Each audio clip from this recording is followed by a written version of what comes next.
안녕하세요. 방가운입니다. 오늘은 중국어 부호의 사용법과 원고지 작성법에 대해서 공부해 볼 건데요. 이 부분을 잘 공부해 놓으시면 나중에 작문이나 독해뿐만 아니라 HSK 시험에서도 수어 영역에서 조금이라도 더 높은 점수를 받을 수 있을 것 같습니다. 자, 그러면 먼저 한국어와 같은 용도로 쓰이는 부호들을 먼저 볼게요. 제가 한번 쭉 읽어볼게요. 感叹号, 问号, 句号, 逗号. 우선 이句号, 마침표 이거 이외에는 다 완전히 사용법이나 모양이 같고요. 이 마침표는 한국에서는 이걸 그냥 점으로 찍지만 중국에서는 이 중국어 자체가 한자로 돼 있잖아요. 그래서 이 마침표를 그냥 점으로 찍으면 한자의 점과 좀 헷갈릴 수 있기 때문에 이 안에가 비어있는 동그라미 형태의 마침표를 찍어주셔야 합니다. 이거 하나만 조심하시고 그러면 그 다음으로 좀 넘어가 볼게요. 한국어와 다른 용도로 쓰이는 부호들입니다. 자, 제가 차례로 또 읽어보도록 하겠습니다. 顿号, 双引号, 单引号, 书名号. 이 모점, 이 한국에서도 옛날에 과거에는 이게 사용이 됐었다고 해요. 근데 지금은 사용이 되지 않죠. 이거를 쉼표와 헷갈려 하시는 분들이 많은데요. 이제 쉼표는 문장이나 절, 단어의 구분에 다 쓰인다고 본다면 이 모점, 뚠하오는 단어의 병렬에 주로 많이 쓰입니다. 예문을 하나 보실게요. 나머부터 보시면 되는데요. 나머, 그러면 하고 쉼표로 잠깐 문장을 끊어주고 베이징, 상하이, 광저우, 션전 이 네 개의 도시가 병렬로 이어졌기 때문에 여기서는 모점, 즉 뚠하오를 사용을 해줬어요. 그리고 나서 哪座城市的老百姓最富裕 이렇게 의문문이 새로 등장했잖아요. 어느 도시의 국민이 가장 부유할까? 라는 문장이 시작되기 위해서 또 션전 뒤에는 쉼표를 사용을 해줬죠. 이 뚠하오를 타이핑할 때 키보드에서 못 찾는 분들이 계셔서 이걸 좀 설명을 해드리면 그 언어 입력이 중국어로 설정되어 있는 상태에서 엔터 바로 위에 원화 표시 있잖아요. 이걸 누르시면 뚠하오가 나옵니다. 그 다음에 큰 따옴표와 작은 따옴표가 나오는데요. 큰 따옴표는 한국에서도 누군가의 말을 인용할 때, 말을 표시할 때 이걸 쓰잖아요. 중국에서도 마찬가지입니다. 어떤 사람이 말한 내용을 표시할 때 이 슈앙인하오를 쓰고요. 슈앙인하오의 또 다른 기능이 하나가 있어요. 어떤 특정 단어를 표시할 때도 이 슈앙인하오를 씁니다. 그러면 예문을 좀 같이 보실게요. 1번의 역할처럼 다른 사람의 말을 직접적으로 이렇게 인용을 할 때는 쌍따옴표 앞에 보통은 슈어라던가 청 혹은 찌어다오, 한다오 이렇게 말하는 것과 관련된 동사가 나오고 그리고 그 조금 이따 배울 건데요. 쌍점, 여기서는 땡땡 이 부호를 써준 다음에 쌍따옴표를 사용해서 그 말을 집어넣는 게 이런 일반적인 형식으로 많이 쓰입니다. 그럼 두 번째에 해당하는 예문을 좀 보여드릴게요. 여기서 보시면 출보어라는 이 특정 단어에 이제 쌍따옴표가 들어갔어요. 출보어라는 거는 먹방, 이 먹방이라는 거는 신조어잖아요. 그래서 이런 신조어 혹은 다른 나라에서 쓰이는 용어 혹은 특정 용어, 뭐 예를 들면 동화에서도 많이 나오는 게 어떤 한 소녀가 태어났습니다. 뭐 이러이러해서 이 소녀를 라푼젤이라고 부르기로 하였습니다. 그럼 이제 라푼젤에다가 쌍따옴표를 써주는 거예요. 어떤 특정 단어를 강조하는 거죠. 이 문장에서는 첫 번째 줄에 슈앙인하오를 보려고 제가 이거를 캡처했습니다. 本次活动以什么什么为主题. 이번 활동은 뭐뭐뭐를 주제로 한다인데 이 주제 이름이 다른 데서 인용을 해온 거예요. 그러니까 이 주제 자체가 다른 데서 제정한, 만든 그런 거죠. 그래서 이런 주제나 아니면 뭐 활동명, 프로젝트명, 어떤 회의명 이런 것들을 다 슈앙인하오를 쓰시면 됩니다. 그럼 이 딴인하오, 작은 따옴표는 한국에서는 이제 어떤 사람의 생각을 표시할 때 쓰잖아요. 근데 중국에서는 그렇게 쓰지 않고요. 이 슈앙인하오 안에서, 그러니까 인용된 말 안에서 또 다른 인용된 말이 나올 때 이 딴인하오를 씁니다. 자, 예문을 또 보시면 이거는 그 빨간 모자라는 동화에 나오는 부분인데 제일 마지막 줄을 한번 보시겠어요? 그러면 가운데쯤에 别忘了说早上好 이 부분 早上好에 이 작은 따옴표를 쓴 게 보이실 거예요. 전체 내용을 보면 첫째 줄에 一天 어느 날 마마 对谁谁说 엄마는 빨간 모자에게 말했습니다 하고 그 말한 내용이 큰 따옴표를 사용해서 이 세 줄 전체가 다 말한 내용이에요. 근데 그 말한 내용 안에 또 뭐뭐라고 말해라 라는 또 쌍따옴표가 들어가야 되는 부분이 있기 때문에 여기서는 쌍따옴표가 이미 쓰여서 그 안에서는 작은 따옴표가 사용이 되는 거죠. 그 다음에 슈밍하오인데요. 한국에서 책 이름이나 혹은 언론 매체 이름 이런 것을 어떻게 표시하는지 혹시 아시나요? 뭐 여러 가지 부호가 쓰이더라고요. 근데 가장 많이 쓰이는 거는 바로 이것인 것 같아요. 이 중국어에서 사용되는 이 슈밍하오는 한국어로 찾아보니까 겹화살 괄호라는 이름이 있긴 있어요. 근데 이것까지 뭐 아실 필요는 없을 것 같고 어쨌든 이 슈밍하오는 책이나 신문 그리고 뭐 영화 제목, 노래 제목에도 아주 다양하게 많이 쓰입니다. 이 문장에서 나온 거는 슈밍하오예요. 첫 번째 줄에 딱 나오죠. 시바냐 自由杂志的采访 시바냐가 뭐죠? 스페인이죠. 스페인의 자유 잡지라는 이제 언론 매체를 슈밍하오를 사용해서 쓴 거예요. 자, 계속 또 보실게요. 제가 또 쭉 읽어보겠습니다. 冒号, 分号, 破折号, 省略号. 이 세 번째 것 빼고는 그래도 한 번씩은 보시지 않았나 싶기도 한데 이 冒号는 한국어 이름으로는 쌍점이라고 합니다. 이 쌍점은 앞에서 예문을 보여드린 것처럼 어떤 사람이 말하거나 혹은 생각을 했다라는 것을 이제 직접적으로 쓸 때 想, 称, 说 한 다음에 쌍점, 땡땡 써주고 그 다음에 이제 그 사람의 말이나 생각을 직접적으로 써줄 때 이렇게 이 부호를 사용을 합니다. 그리고 두 번째 역할은요. 어떤 내용을 더 확장시켜서 혹은 구체적으로 나열할 때 이 쌍점을 쓰는데요. 예문을 한번 같이 보실게요. 이 문장에서 마오하오는 두 번째 줄 중간에 쓰여졌습니다. 그러면 방금 말씀드렸다시피 이 앞부분의 내용을 마오하오 뒷부분의 내용으로 더 확장시켜서 구체적으로 설명할 때 이제 쓰는 건데 그럼 이 마오하오 앞부분을 먼저 좀 보셔야겠죠? 토이동부터 보시면 되거든요. 직역을 먼저 좀 해드리면 대중들이 자살 문제에 대해서 사고할 수 있도록 했다.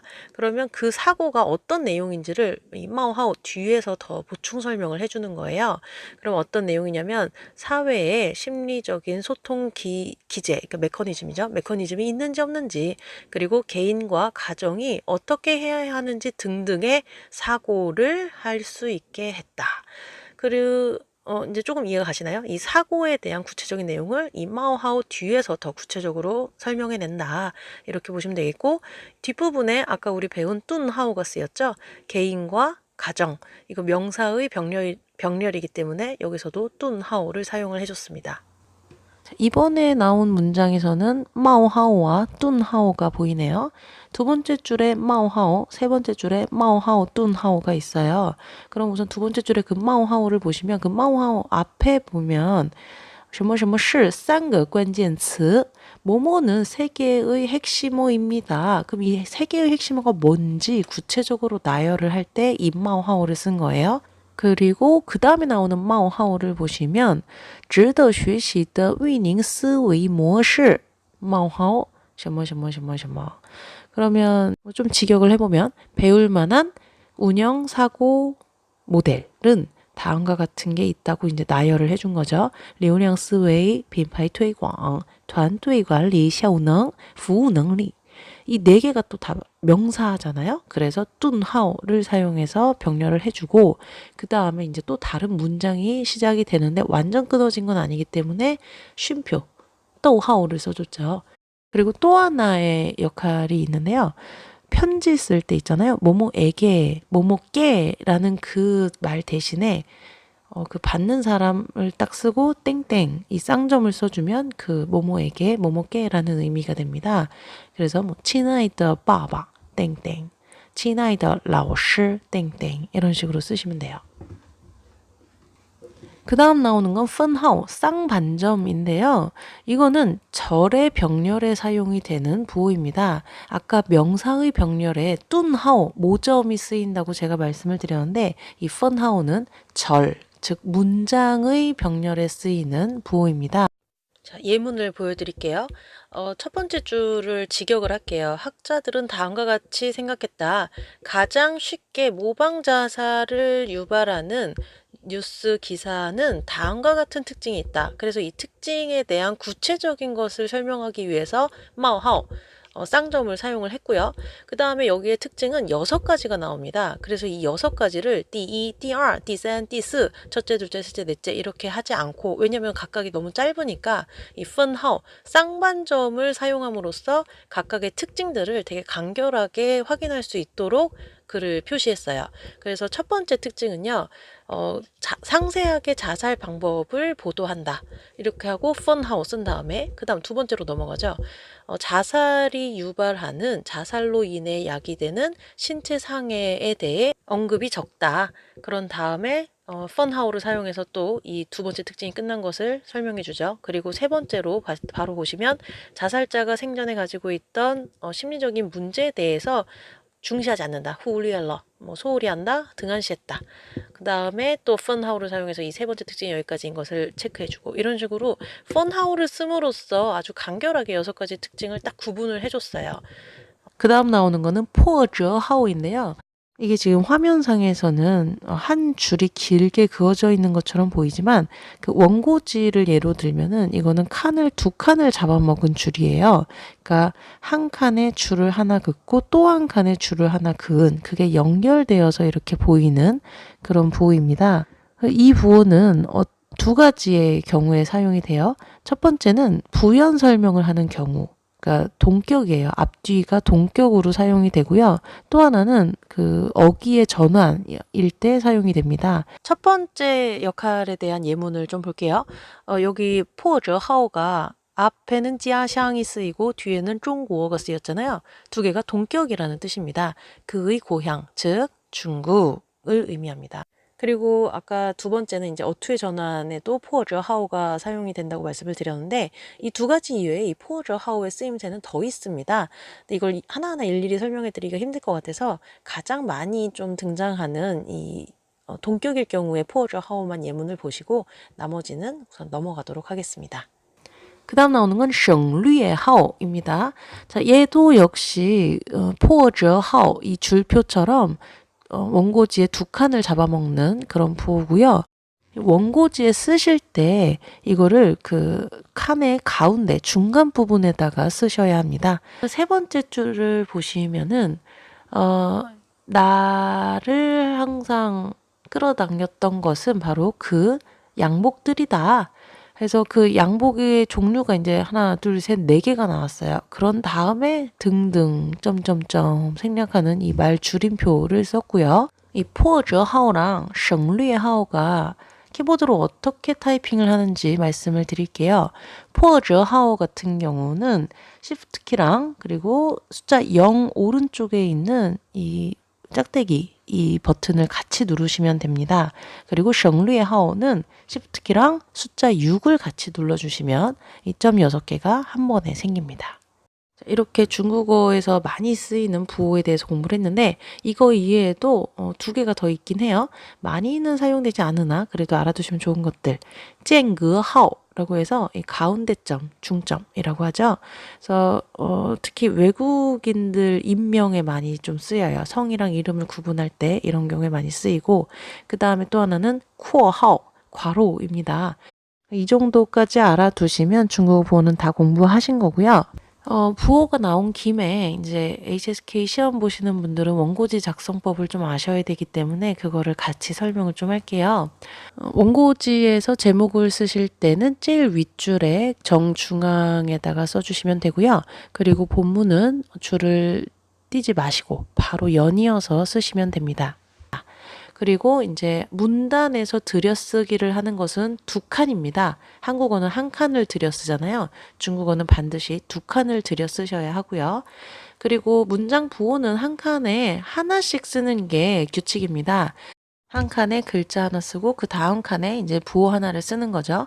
그런데 만약에 마지막 글자가 그 한 줄의 제일 끝에 딱 쓰게 되고 그 다음 줄로 넘어갔는데 첫 번째 칸에 부호를 써야 한다. 이게 안 돼요. 그래서 이 부호는 그냥 그 윗줄의 제일 오른쪽 끝칸에다가 글자와 함께 꾸겨서 같이 넣어서 씁니다. 그러니까 그 칸에는 글자와 문장 부호가 같이 들어가는 거예요. 그런데 예외도 하나 있어요. 지금 말씀드렸다시피 한 줄의 제일 왼쪽 첫 번째 칸에는 문장 부호가 들어갈 수 없다라고 말씀드렸는데 슈밍하오, 코하오, 쌍인하오, 딴인하오 이 네 개는 제일 앞에 사용이 가능해요. 근데 이것도 그 칸에 문장 부호만 쓰는 게 아니라 글자랑 같이 꾸겨서 넣어서 같이 쓰는 거예요. 자, 그리고 만약에 문장 부호가 두 개가 연결해서 같이 써야 된다. 특히 인마오하오랑 쌍인하오 같은 거 있잖아요. 이거는 한 칸 안에 같이 쓰시면 됩니다. 그리고 영어의 경우에 대문자는 한 칸에 한 글자 쓰셔야 되고 소문자는 한 칸에 두 글자를 쓰시면 됩니다. 그리고 아라비아 숫자는 한 칸에 두 개씩 써주시면 되고요. 원고지 사용법에 대한 설명은 여기까지입니다. 오늘도 고생하셨고요. 궁금하신 게 있다면 댓글로 남겨주세요. 감사합니다.